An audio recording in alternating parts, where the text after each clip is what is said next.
Yes. This is kind of a cheeky question, but don't you think that the Weather Centre and even some of our forecasters exaggerate the scales when these hurricanes are?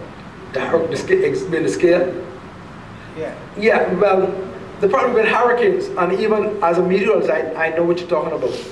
The problem is that when you're dealing with weather, when you're dealing with warnings, and watch it, for example, if the model showed winds between 20 to 30 knots, by law, you actually have to go to 30 knot winds, because for accuracy, for example, if I say winds 20, 30 knots, you give them the worst possible scenario that would happen. For example, if you say it's a category 4 hurricane and it's only a category 3, it will lose faith, people will lose faith in it, but the problem is that you have to give a worst case scenario for these storms. If you don't give a worst case scenario and something happens, someone goes out and they say, oh, they never warned us. And I can give you an example, Wilma of 2005.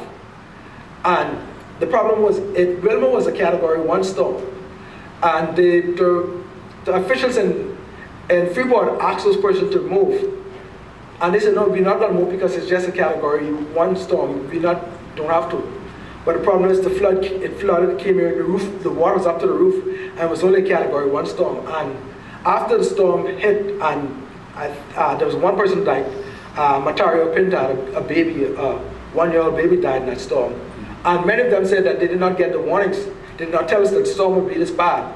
So the problem is you have to give them the worst possible scenario for the storm to be on the safe side.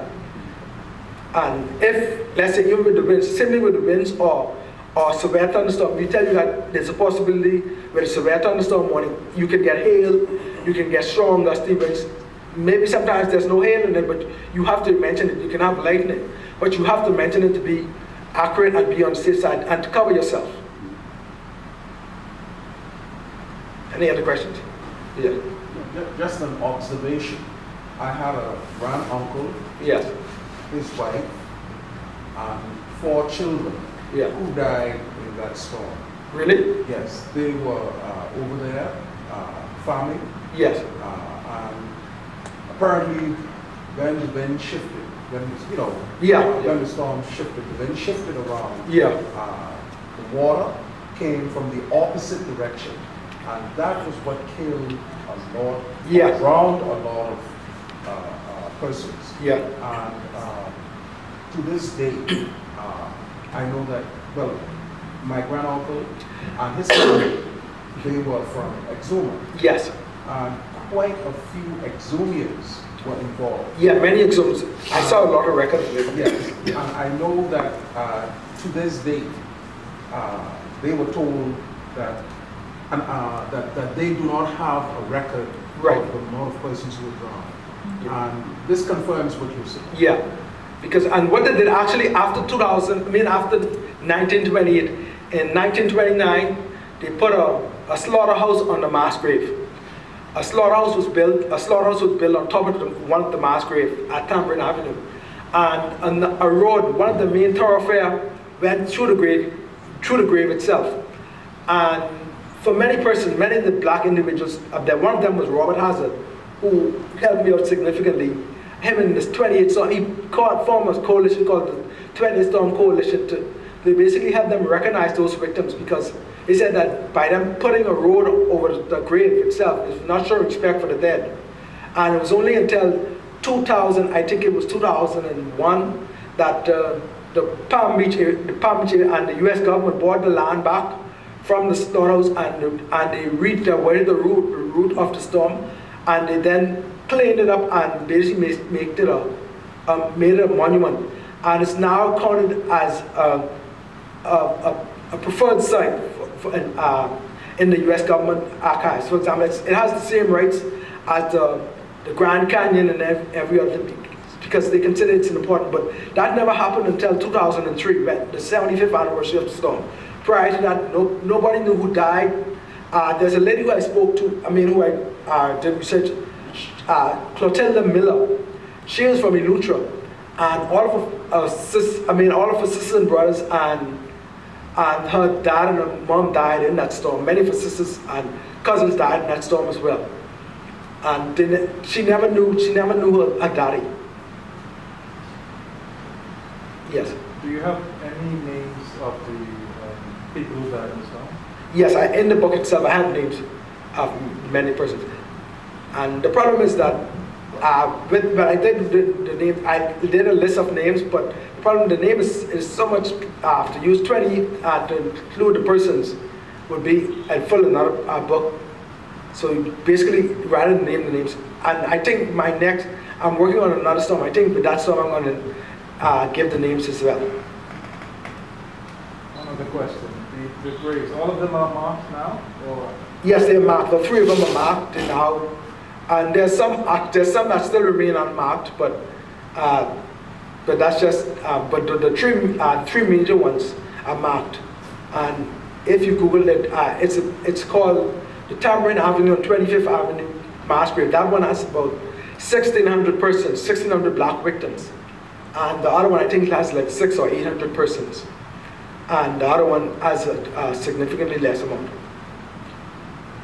So that's one of the reasons why they upped the total from 1,836 to at least 2,500, because in one grave alone it was 1,600 persons.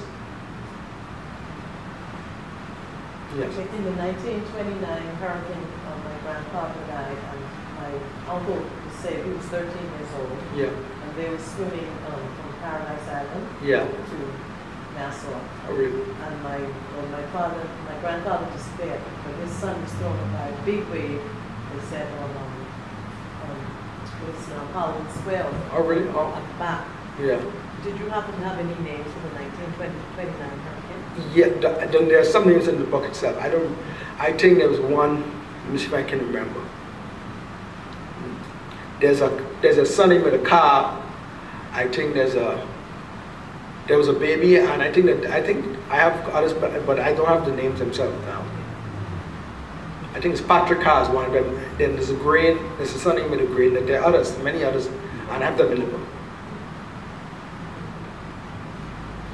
And countless other persons, a lot of persons, after writing these books, a lot of persons would come to me and said, my parents never knew their family members. For example, one of the boats that blind they sung about, but Pretoria was traveling from Nassau to Andros, and I think it's 28 persons who died on that boat. And I met one of the persons whose father died in that. So, and all the time people approach me and to tell me their stories, and I try as my best for them to compile them and put them in the back of each of my books, depending on the story. Yes. The Pretoria was in the 1926 hurricane? No, 29. 29. I heard there's an old song concerning that hurricane. Yes, Run Some Sea Jerusalem. I had, before I came to the Bahamas, there was a CD that I bought of I think it was Langley. No, it was old. It was put out by the Smithsonian Institute, and it was all old seafaring songs. So it was a bunch of songs, like 20 feet song, and there was 2 songs on it. It was the Nassau song from like the Beach Boys did. Sweet John B. Yes, Sweet John B. That was one of them, but it was the old version. John B, yeah. It was an old version. And then the other one was the song about the The hurricane. 1929. Yeah. Run Some Sea. Two things, if I may.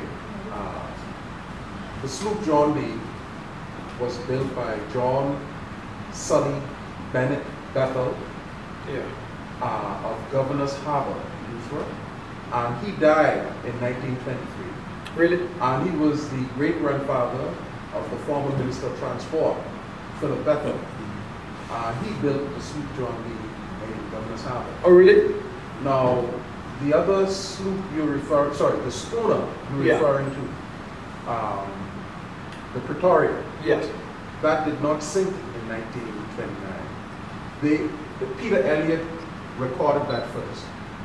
And Lion Blake recorded that after Peter Elliott. Peter Elliott was from Stanley Creek. I have the documentation for anyone who's interested, but the Pretoria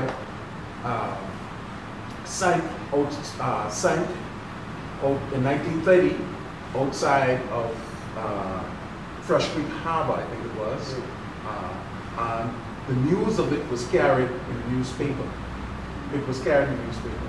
So anyone who's interested, they can read it and see that it was added to the Myrtle, the Victoria, when Lion Blake re-recorded Peter Elliott's song. But that boat, in fact, did. Super interesting lesson. And she left and she was more within her book. Okay. So, anything further for Mr. Neely? Thank you again, Mr. Neely. Thank you. It's a I mean, pleasure. you are so, thank you very much. Thank you.